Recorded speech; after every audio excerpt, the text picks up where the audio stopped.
Hey, hello everyone, welcome back to my YouTube channel Study with Erika.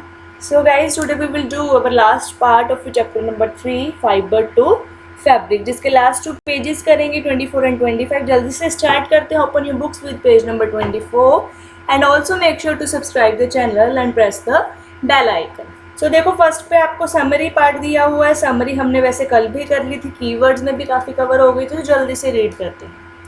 First one is fabrics are made from yarn which in turn are made from fibre. सबको पता है ये तो जो fabric है yarn से बनता है एंड यार्न फाइबर से बनता है.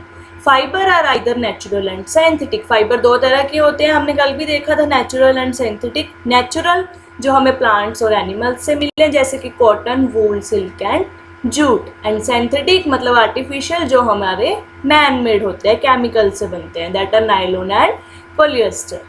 Fibre like cotton and jute obtained from plants. Cotton plant से मिलती है एंड जूट प्लांट के स्टेम से मिलता है.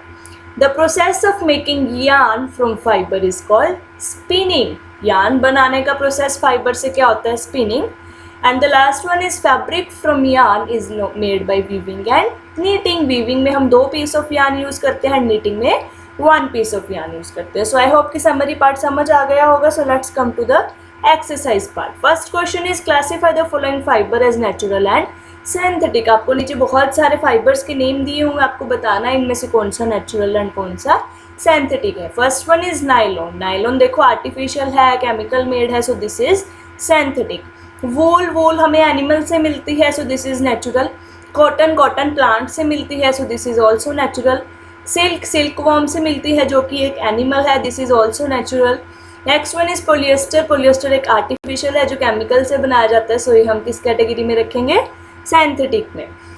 Last one is jute again हमें जूट प्लांट की स्टेम से मिलती है, so this is natural. Very easy question. Let's come to next. True false.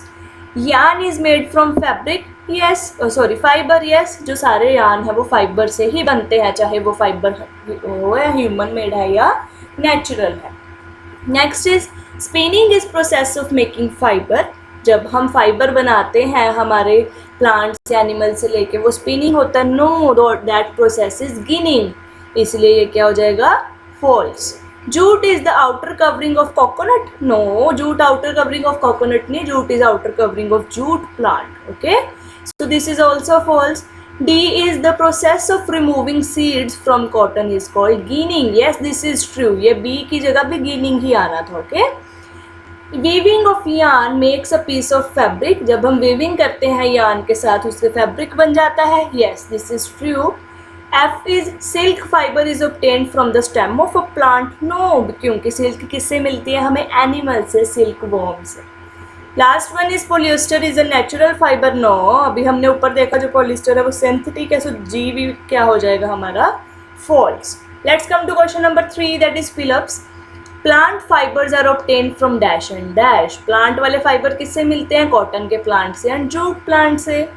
Animal fibre are dash and dash. Wool हमें मिलती है शीप से and second one is silk हमें मिलता है सिल्क वॉर्म से. देखो कितनी बारी रिपीट हो गया ये question. Fourth question is from which part of the plant cotton and jute are obtained. कौन से पार्ट से मिलती है? जो कॉटन है वो कॉटन बॉल से मिलती है. From the surface of cotton seeds fruit. जो जूट है वो हमें जूट प्लांट के स्टेम से मिलती है. Fifth one is name 2 items that are made from coconut fibre. अभी कोकोनट फाइबर से क्या क्या बनते हैं? देखो कोकोनट फाइबर से हम मैट्स बना सकते हैं उनको वीव करके, या कोकोनट फाइबर्स को ट्विस्ट करके हम रॉक्स बना सकते हैं. Okay. Last one is explain the process of making yarn from fibre. आपको यार्न से ओके फाइबर से यार्न बनाना है. Yarn are made up of thin strands called fibres. The process of making yarn from fibres is called spinning. सबको पता है इस process को स्पिनिंग बोलते हैं. इसमें क्या होता है? A mass of cotton wool are drawn out and twisted. बहुत सारी कॉटन वूल हाथ में लेके उसको ट्विस्ट कर दिया जाता है. This bring the fibre together to form yarn. और ये बहुत पतला थिन स्ट्रैंड बन जाता है जिसको हम बोलते हैं yarn. So this is the process of making yarn from the fibre. Next one is suggested projects. Visit a near by handloom और पावर लूम यूनिट. हैंडलूम जहाँ पे हाथ से काम किया जाता है, पावर लूम जहाँ पे मशीन्स हैं. Observe the weaving and knitting of fabric. ये एक्टिविटी आप अपने टीचर्स पेरेंट्स के साथ जाके कर सकते हो. Find out if any crop is grown in your region for obtaining fibre, if yes what is it. तो आपके रीजन में कौन सी ऐसी क्रॉप है जो फाइबर के लिए बनाई जाती है, जैसे वो कॉटन की हो सकती है, जूट क्रॉप हो सकती है, ठीक है। जो भी है आप पता करके अपने फार्मर से आसपास पूछ के लिख सकते हो उसको। Next one is India has a major producer of cotton and its fabric. India export cotton fabric and items to many other countries, how it help us. तो देखो हमें पता है, हमने कल भी देखा था, कल परसों की क्लास में भी देखा था कि जो कॉटन है हमारे इंडिया में कौन कौन से पार्ट्स में बनाई जाती है, सारे मैंने आपको बताए थे किस किस स्टेट में बनती है। अब जो हमारे कॉटन है वो एक्सपोर्ट भी करते हैं, हम आउट ऑफ इंडिया भी भेजते हैं, उसका हमारे इंडिया को क्या बेनिफिट है। देखो it helps us various ways that are we export and import cotton so that we make money. हमें ये मनी बनाने में हेल्प करता है, हमारे नेशन को हेल्प करता है। तो उस मनी का कैसे यूज़ करते हैं, the money is used for development of the country and also used as income of a family. तो जो कॉटन बनाते हैं उनके लिए इनकम हो जाती है, और जो कंट्री है हमारी एक्सपोर्ट करने से डेवलप होती है। The money keeps circulating and it becomes the main cause for the upliftment of the country, और यही एक मेन सोर्स बन जाता है हमारी कंट्री को डेवलप करने का, अपलिफ्ट करने का, अगर हम चीज़ें एक्सपोर्ट करते हैं। So next one is, fourth one is, do you know that famous Sufi संत and poet Kabir was a weaver. क्या आपको पता है जो सूफी संत जी एंड कबीर जी है वो एक वीवर थी, जो उनकी फैमिली थी, बैकग्राउंड थे उनका सबका, वीविंग करती थी उनकी family. Find out about his life and teaching. So देखो Kabir also known as Kabir Das, तो आप किसी का भी लिख सकते हो, मैंने कबीर जी का लिखा है, आप सूफी संत जी का भी लिख सकते हो, okay. And brought up in a Muslim weavers family by Neeru and Naima.